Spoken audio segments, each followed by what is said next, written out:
क्या कार्रवाई करेंगे प्रधानमंत्री मोदी जी? जिन चरणों ने किसानों को आतंकवादी बोला, खालिस्तानी बोला, क्या उनके खिलाफ सरकार कार्रवाई करेगी या नहीं करेगी? इसका जवाब पूरे हिंदुस्तान को चाहिए। और इस तरह के मीम्स, इस तरह की झूठी अगर न्यूज है तो उन लोगों पर कार्रवाई होनी चाहिए जिन्होंने सोशल मीडिया पर ये कैप्शंस डाले। ये प्रधानमंत्री मोदी जी संविधान डे की बात कर रहे थे और क्रूरता पूर्वक उन लोगों का दमन कर रहे थे जिनके लिए संविधान हमारे बुजुर्ग नेता, हमारे आदर्श नेता बना करके गए थे। कौन सी परिभाषा देते हैं? उनको शॉर्ट फॉर्म ज्यादा पसंद है प्रधानमंत्री मोदी जी को, लेकिन देश की प्रगति के बारे में शॉर्ट फॉर्म थोड़ा सा भूल गए, जो उनको याद होनी चाहिए थी। जो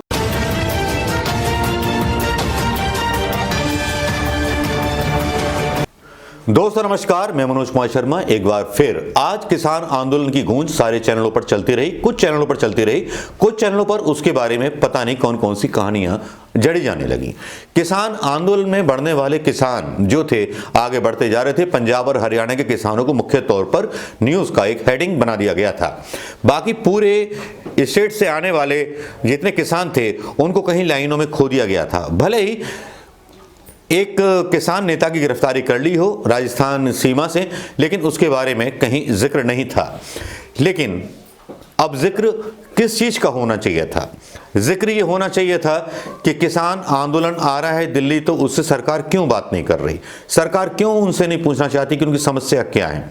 मैं आपको यहाँ बता दूं कि जो किसान आंदोलन है वो मोदी जी की उस लाई हुई नई नीति के खिलाफ है जिसमें वो सब चीज़ों का प्राइवेटाइजेशन कर देना चाहते हैं। एक नया कृषि विधेयक लेके आए जिसमें ये बताया जा रहा है एक सुहाना लड्डू देकर के कि साहब आप जहां चाहो फसल बेचो अपनी और महंगी बिकेगी, जबकि आज की डेट में उनकी जो फसलों के दाम यूपीए सरकार में मिला करते थे उससे भी नीचे गिर रहे हैं। उस जमाने में जब यूपीए की सरकार थी, गेहूं 2000 बिकता था, 1500 का मिलता है, और चावलों के दाम पंजाब के किसानों के हाथ नहीं आते।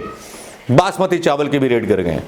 तो प्लानिंग है एक तरह से प्रधानमंत्री मोदी जी के उस कैबिनेट की, या प्रधानमंत्री जी को पता ही नहीं होगा कि कुछ ऐसे नियम लाए जाएं जो कारपोरेट लॉबी को फायदा करे।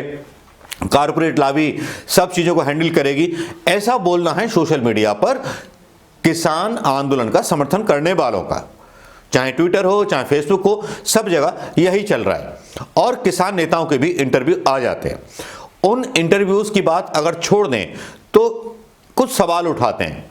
अगर लोकतांत्रिक देश में एक तरफ प्रधानमंत्री मोदी जी संविधान दिवस मनाते हैं और बोलते हैं संविधान के बारे में सबको जानना चाहिए, KYC एक नाम लेते हैं, पता नहीं कौन सी परिभाषा देते हैं, उनको शॉर्ट फॉर्म ज्यादा पसंद है प्रधानमंत्री मोदी जी को, लेकिन देश की प्रगति के बारे में शॉर्ट फॉर्म थोड़ा सा भूल गए, जो उनको याद होनी चाहिए थी।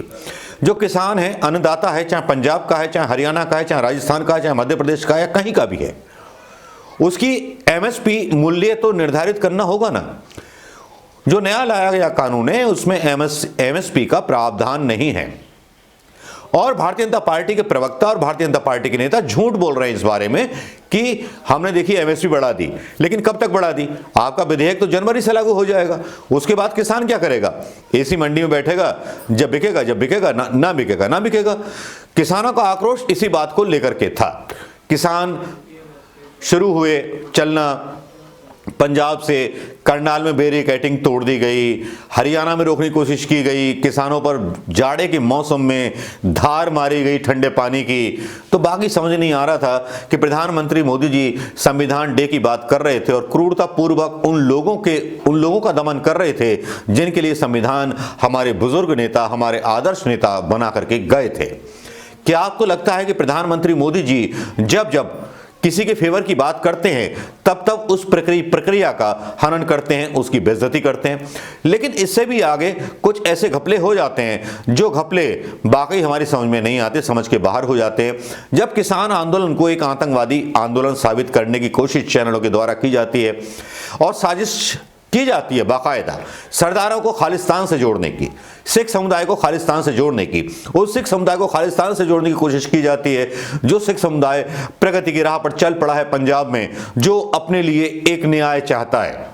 कुछ ऐसे ही चैनल गलत खबरें चलाने लगते हैं किसान आंदोलन के बारे में। ये कौन सी खबरें होती हैं? मैं भारतवर्ष की जो साजिश थी उस पर खुलासा करना चाहूंगा। दोस्तों, भारतवर्ष चैनल ने बाकायदा एक प्रोग्राम चलाया। अभी तक तो मतलब अंजना ओम कश्यप, दीपक चौरसिया और क्या कहते हैं रजत शर्मा लाइन में थे। अब ये भी कंपटीशन में आ गए। पद्मश्री इनको भी मिल जाएगा, भारतवर्ष के जो पत्रकार हैं, जो एडिटर हैं या जो चैनल चलाने वाले हैं। भाई सरकार ने बोला है तो करना चाहिए, कायदे में तो कार्रवाई होनी चाहिए। किसान नेताओं अगर ये प्रोग्राम चलाया, ये मीम नहीं है और ये पोस्टर्स झूठे हैं सोशल मीडिया पर, तो इसके खिलाफ भी कार्रवाई होनी चाहिए, क्योंकि ये भ्रामक जानकारियां फैलाते हैं। लेकिन जो मेरे पास आए, तो मेरे पास जो जानकारी आई है मैं तो उसी पे बोलूंगा ना, मैं तो उसी पर बात करूंगा जिसमें कहा जाता है कि किसान जो हैं आतंकवादी हैं, खालिस्तान से जुड़े हुए हैं, ये खालिस्तानी आंदोलन है। ये किस तरह की बातें होती हैं। दूसरी तरफ भारतीय जनता पार्टी के नेता बोलते हैं कि साहब कांग्रेस जो है झूठ फैलाना बंद करे, कांग्रेस अपने घोषणा पत्र की बात करे, कांग्रेस ने किया था तो हमने कर दिया। मतलब जिस पर आपका विरोध होता है वो कांग्रेस करके गई, तो फिर कांग्रेस पार्टी ज्वाइन कर लेते। राहुल गांधी जी को पप्पू कहना छोड़ दो। हर तरह से लोगों को डिस्ट्रैक्ट करना भारतीय जनता पार्टी के नेताओं को, भारतीय जनता पार्टी की सरकार को आता है। लेकिन किसानों के खिलाफ वाटर कैनन का इस्तेमाल, आश्रू गैस का इस्तेमाल और उन्हें रोका जाना, यह लोकतांत्रिक प्रक्रियाओं का हनन है। जो प्रधानमंत्री मोदी जी आज संविधान दिवस मनाने आए, पता नहीं किस मुंह से मनाने आ गए। मुझे तो यह शर्म आ रही है कि एक तरफ आप चैनलों से ये चलवा रहे हो, उनके खिलाफ क्या कार्रवाई करेंगे प्रधानमंत्री मोदी जी? जिन चैनलों ने किसानों को आतंकवादी बोला, खालिस्तानी बोला, क्या उनके खिलाफ सरकार कार्रवाई करेगी या नहीं करेगी? इसका जवाब पूरे हिंदुस्तान को चाहिए। और इस तरह की मीम्स, इस तरह की झूठी अगर न्यूज है तो उन लोगों पर कार्रवाई होनी चाहिए जिन्होंने सोशल मीडिया पर ये कैप्शंस डाले। ये कैप्शंस भी मैं यहां डाल रहा हूं। किसानों को या मोदी के विरोध की आवाज को ये कह देना कि राष्ट्र विरोधी आवाज है, तो ये एक तरह से हिटलरवाद है। हिटलर की वो सेना काम करने लगी है, पैसों पर वो खेलने लगी है और पैसों के हिसाब से तोलने लगी है सारी चीजें। तो मीडिया का चेहरा बेनकाब होना जरूरी है, सरकार का चेहरा बेनकाब होना बहुत जरूरी है। दोस्तों, किसान चले, एक किसान की मौत हो गई। 6-6 महीने का राशन लेकर चले हैं, उनकी जिद है कि दिल्ली जाना है। आने दीजिए ना दिल्ली। कांग्रेस ने तो कभी अन्ना को नहीं रोका था।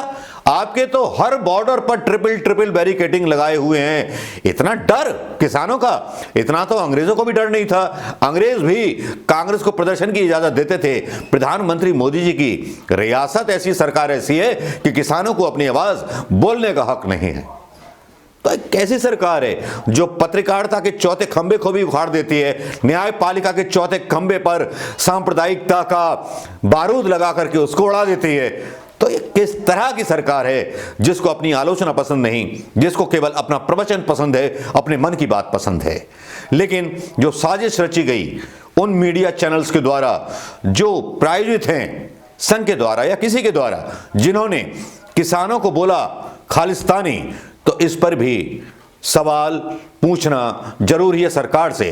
और सरकार ऐसे चैनलों पर कब कार्रवाई कर रही है जो भोले भाले किसानों को आतंकवादी और खालिस्तानी बता रहे हैं? पूरे देश को खालिस्तानी बना दोगे, पूरे देश को देशद्रोही बता दोगे? आपके समर्थक बोलते हैं अभी बहुत हुआ, अभी बहुत ठिकाने लगेंगे, जो मोदी का विरोध करेगा उसको मार दिया जाएगा। मतलब हिटलर की वो आ गई है क्या? संभल कर रहिएगा। अभी तो किसान भड़के, आम पब्लिक भड़क गई तो कहीं मुंह दिखाने के काबिल नहीं रहेंगे प्रधानमंत्री मोदी जी। नमस्कार, जय हिंद।